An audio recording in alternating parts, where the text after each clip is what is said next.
What if I told you? A secret plan is unfolding between Canada and Sweden, a plan so strategic it could reshape modern air warfare forever. Leaked documents suggest something shocking. Not just fighter jets, but a ghost fleet. A fleet designed to disappear, survive, and strike when no one expects it. And at the center of it all, the underestimated war machine, the Saab Gripen. For years, the spotlight has been on stealth giants like the F-35. But behind the scenes, a different philosophy has been quietly evolving. Instead of relying on a few expensive jets, what if you could deploy dozens of smarter, cheaper, harder-to-kill fighters? This isn't theory anymore, because according to emerging reports, Canada and Sweden may be exploring exactly that. A distributed, survivable air force. A ghost fleet designed for the wars of tomorrow. It began quietly, just rumors circulating among defense analysts about unusual cooperation between Canada and Sweden. At first, nothing seemed out of the ordinary. Joint exercises and shared research are common among allied nations. But then, something changed. Leaked documents started to surface. These weren't official announcements or press releases. Instead, they pointed to behind-the-scenes discussions about a completely different approach to air warfare, focused on dispersed operations, rapid deployment, and unpredictable movement. Buried within these reports was a concept that stood out, a strategy designed not around powerful centralized bases, but around mobility and survival. The idea? Fighter jets that wouldn't stay in one place long enough to be targeted. Aircraft operating from remote locations, highways, temporary runways, constantly shifting positions. No fixed bases, no easy targets, no clear pattern. And while the documents never directly confirmed a ghost fleet, the strategy they described painted a clear picture of exactly that. A force designed to stay hidden in plain sight and strike when least expected. This wasn't just a leak. It was the first glimpse into a possible new era of warfare. A ghost fleet isn't about invisibility in the traditional stealth sense. It's about becoming impossible to track, predict, or destroy.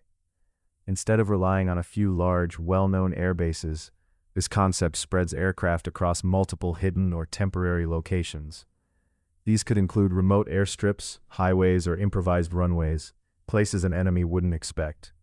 The strategy is simple but powerful. Keep moving, stay unpredictable, never be an easy target.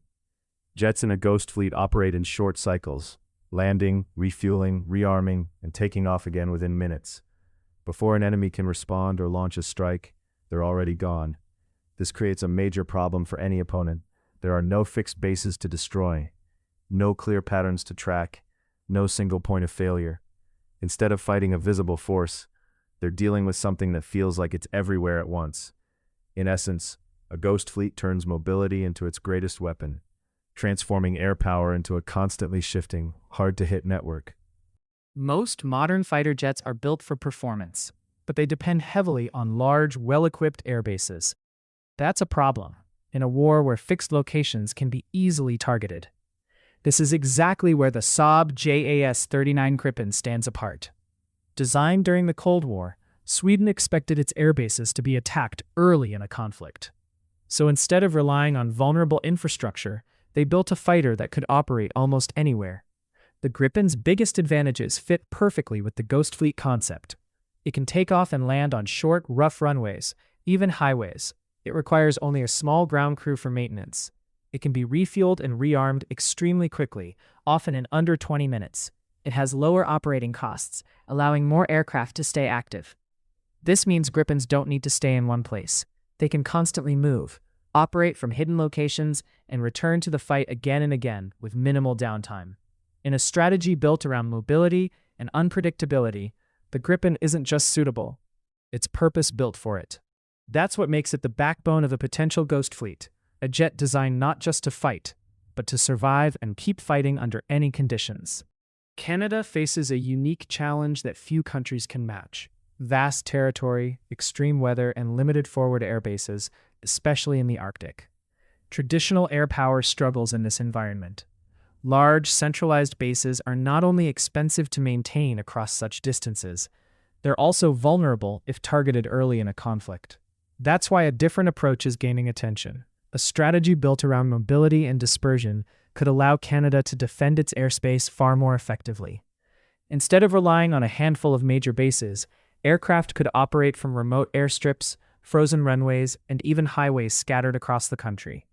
This is where the Saab JAS-39 Gripen becomes especially relevant. Its ability to operate in harsh conditions, launch from short runways, and function with minimal support makes it ideal for Canada's geography, particularly in the Arctic, where infrastructure is limited and conditions are unforgiving.